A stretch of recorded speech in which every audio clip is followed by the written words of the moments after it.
Всем панкейк! Сегодня мы расскажем, каково было в реальности жить на Диком Западе, без голливудских прикрас и красивых историй. Нищие и безоружные ковбои, болезни и тяжелый быт обычного человека, постоянные стычки с бандитами, которые хотели получить все и сразу, действуя невероятно жестоко и изощренно. Все это в нашем сегодняшнем выпуске. Но давайте будем идти постепенно. И сначала кратенько пробежимся, как началась история Дикого Запада. В 1783 году, когда североамериканские и британские колонии завоевали свою независимость и образовали США, почти вся жизнь европейских колонистов все еще концентрировалась на восточном побережье континента, там, где морские порты обеспечивали им сообщения со всем миром. С момента основания первой колонии англичан в 1607 году, это был Джеймстаун в Виргинии, прошло 2 столетия, прежде чем началась бурная экспансия на запад в земли коренных американцев.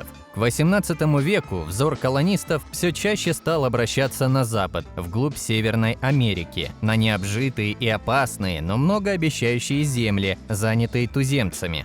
Туда шли охотники за пушниной и торговцы, но об освоении обширных пространств речи пока не было. В 1804 году правительство снарядило экспедицию по отысканию речного пути к Тихому океану. Ее возглавили капитан Мэриуэзер Льюис и лейтенант Кларк. Они первыми преодолели по суше весь континент с востока на запад и успешно вернулись в 1806 году в Сент-Луис, откуда начинали свой поход.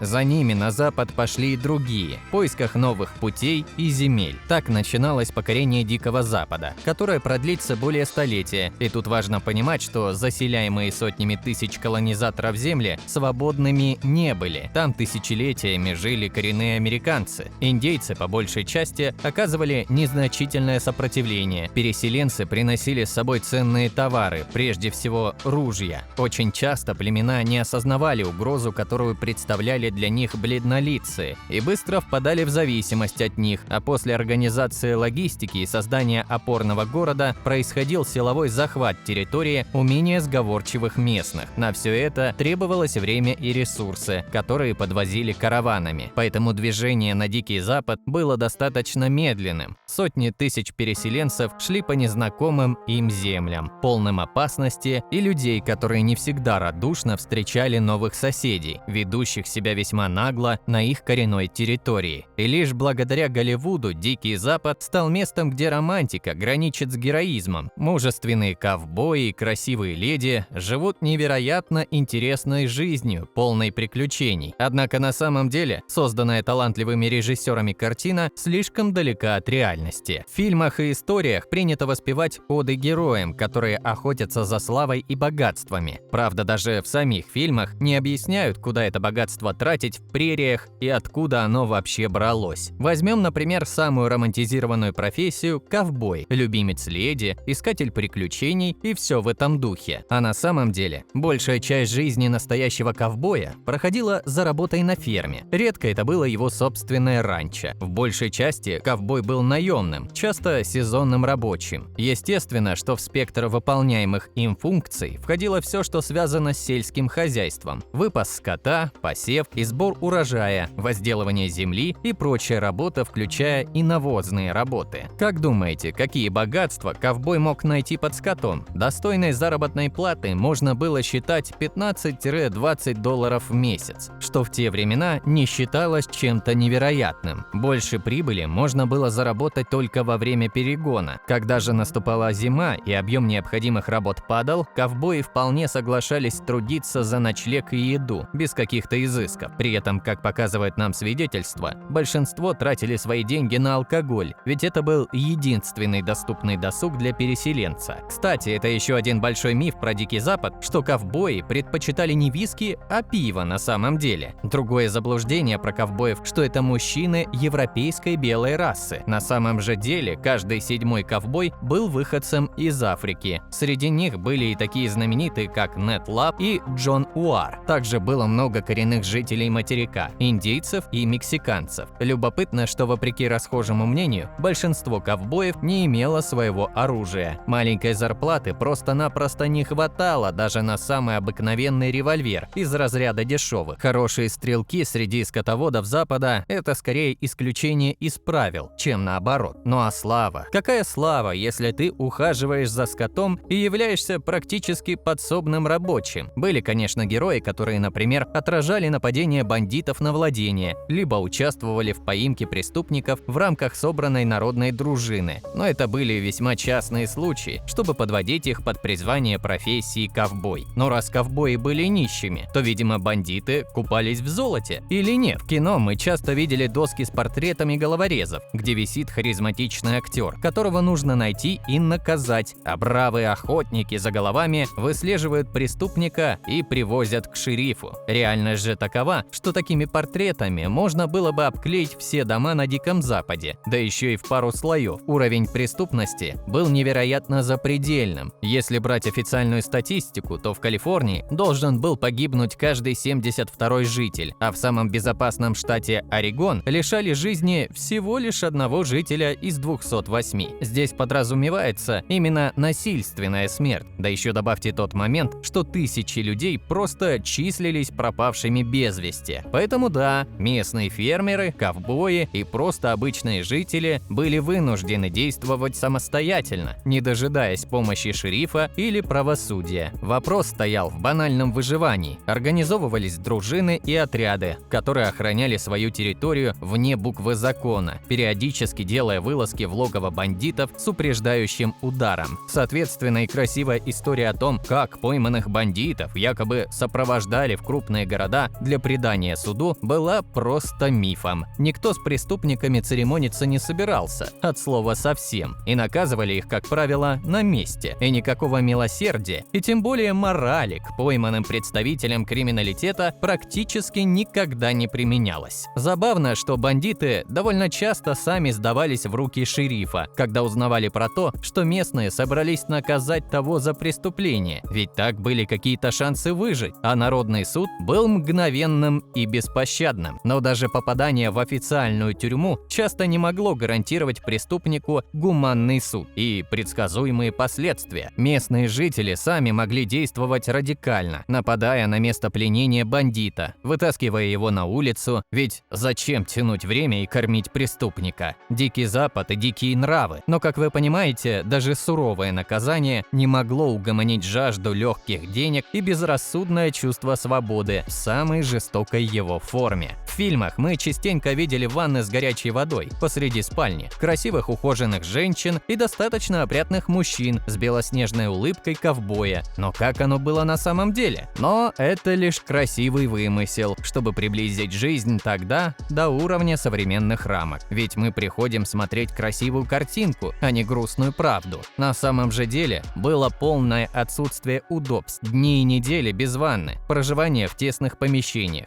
Все это жизнь, наполненная неприятными запахами, постоянными болезнями, отсутствием гигиены. Это и есть жизнь ковбоя и его леди. Чтобы лучше представить атмосферу, просто вообразите практически безлюдное место в пыли, куда вы прибыли с караваном, чтобы отстраивать все с нуля, лишь постепенно добавляя элементарные вещи для комфорта. Спать приходилось на кроватях из соломы и сена. Постельное белье менялось нечасто. В результате ковбою приходилось мириться с неизбежными соседями, вшами и другими насекомыми. Роуз Пендер, посетившая американский Запад в период с 1883 по 1888 года, в своей книге позже вспоминала одну ночь, когда пыталась уснуть. Жуков и кровососущих насекомых было так много, что я совсем не спала. Чистая вода была проблемой на Диком Западе. Над застойной водой часто парили мухи и прочие насекомые. Дождевую воду собирали в цистерны. Часто туда попадала пыль и грязь. Чтобы сохранить воду, люди воздерживались от мытья посуды и стирки. Принимая ванну, целые семьи мылись в одной и той же воде. Фрэнк Клиффорд и Джон Фрэнсис Уоллес в мемуарах рассказывали о том, как мексиканские женщины мыли волосы мылом, сделанным из растения юкки. После него волосы были мягкими и чистыми. Поселенцы делали мыло из животного жира. Из него же изготавливали свечи. Домашнее мыло было жестким жестким и часто вызывало раздражение кожи.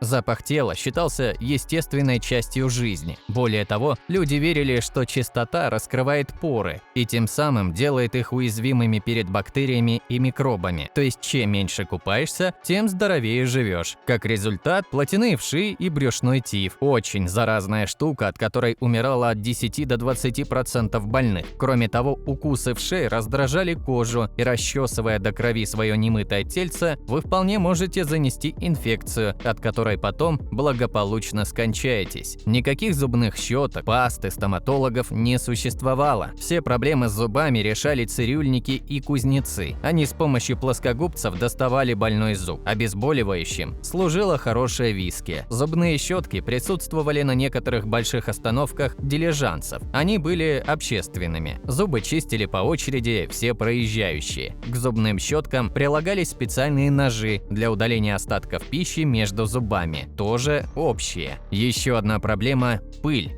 Ее присутствие было повсеместным. Пыльные бури и сильный ветер угрожали жизни домашнего скота, уничтожали урожай, загрязняли дома. Сара Реймонд Херндон, молодая девушка, путешествующая по Монтане в 1860-х годах, писала об этом так: «Пыль – это ужасно. Кажется, что ее по колено в некоторых местах. Я никогда не видела так плохо. Пыль прилипала на лица. Мы прошли 20 миль и остановились, чтобы разбить на ночь лагерь. Через какое-то время на лицах наших мальчиков можно было увидеть только отверстия на тех местах, где должны быть глаза, нос и рот. У баров на Диком Западе не было стульев. Достаточно было проложить внизу трубы или рельсы, на которые можно было опереться ногами. Рядом находилась плевательница и полотенце, чтобы потом вытереть рот. В фильмах мы частенько видим индейцев как настоящих дикарей, которые с примитивным оружием пытаются воевать против холеных господ с лицами актеров Голливуда. Но, как мы и говорили, не все индейцы были воинствующими дикарями и предпочитали войне торговлю. Но не забывай, что колонисты, по сути, нагло отбирали у коренных американцев землю, изгоняли их с мест, где столетиями жили их предки. Вряд ли это кому-то приходилось по душе, и многие поселения колонистов подвергались регулярным нападениям в отместку за жестокое обращение. Да и про дикарей это слишком утрировано и скорее относится к первым годам колонизации, когда местные еще не совсем понимали, что из себя представляют чужаки и как работает их оружие. Благодаря коррупции, самонадеянности охотников за славой, да и просто времени, местное население вполне себе освоило лошадей с огнестрельным оружием и время от времени могло устроить настоящую бойню даже в крупном городе с быстрым отступлением назад. И тут будет сложно упрекнуть, мол, мирные города и такие жесткие нападения индейцев, ведь изначально пришли на их территорию, а мирные города преимущественно и состояли из тех, кто на эту землю покушался, используя огнестрельное оружие. Некоторые столкновения даже перерастали в локальные войны с полноценными контратаками, осадами и диверсионными вылазками. Но даже если вас не пугают люди, которые просто упивались своей жестокостью, вы были бы готовы смириться со скудными удобствами, то не стоит забывать и про природу самого Дикого Запада, ведь погибали в большинстве случаев не от чьей-то руки. Как мы и говорили ранее, чудовищная антисанитария и практически полное отсутствие гигиены приводили к жутким вспышкам болезней. Например, холера – самый страшный враг переселенца. Больше половины тех, кто умер на Орегонской тропе, умерли именно от нее.